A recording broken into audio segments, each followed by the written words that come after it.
ಅವಳದೇ ಚಿಂತೆ ಅಂತ ಅದೆಲ್ಲಿತ್ತಜ್ಜಿ ಅದು ಹಾಡು ಕನ್ನಡ ಹಾಡ ತಮಿಳಲ್ಲಿ ಅವಳದೇ ಚಿಂತೆ ಅಜ್ಜಿ ಅವಳದೇ ಚಿಂತೆ ಅವಳೆ ಮಾತೆ ಅವಳೆ ಗೀತೆ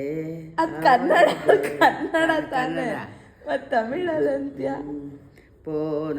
போன போகட்டும் போன என்னடா நடக்கும் நடக்கட்டுமே வேண்டாம் இருக்கும் இறையட்டுமே கர்நாடகரங்கது மயாதே போன போன போன ಇದು ಯಾವ ಭಾಷೆ ಅಜ್ಜಿ தமிழோ பாழும் பழம் கைகளில் வேந்தி ಪವಳವಾಯೇ ಅದು ಏನು ಹೇಳ್ತಿದ್ಯೋ ನನ್ಗಂತೂ ಅರ್ಥ ಆಗ್ತಿಲ್ಲ ಅವಳದೇ ಚಿಂತೆ ಅಜ್ಜಿ ಅವಳದೇ ಚಿಂತೆ ಕನ್ನಡ ತಾನೆ ಅವಳ ಮಾತೆ ಅವಳ ಗೀತೆ ಸುಮ್ನೆ ಸುಮ್ನೆ ಏನೇನೋ ಹೇಳ್ತೀಯ ಯಾರು ಹೇಳೋದು ಶಿವಂತ ಮಾದಪ್ಪನ ಮೇಲೆ ಹೇಳಿಯಾ ಹೇಳು ಆಡ ರಿಕಾರ್ಡ್ ಮಾಡ್ಕೊಂಡೆ ರಿಕಾರ್ಡ್ ಮಾಡ್ಕೋಬೇಕಾ ಮಾಡ್ಕೊ ಹಾ ಸರಿ ಇರು ಅಲ್ಲ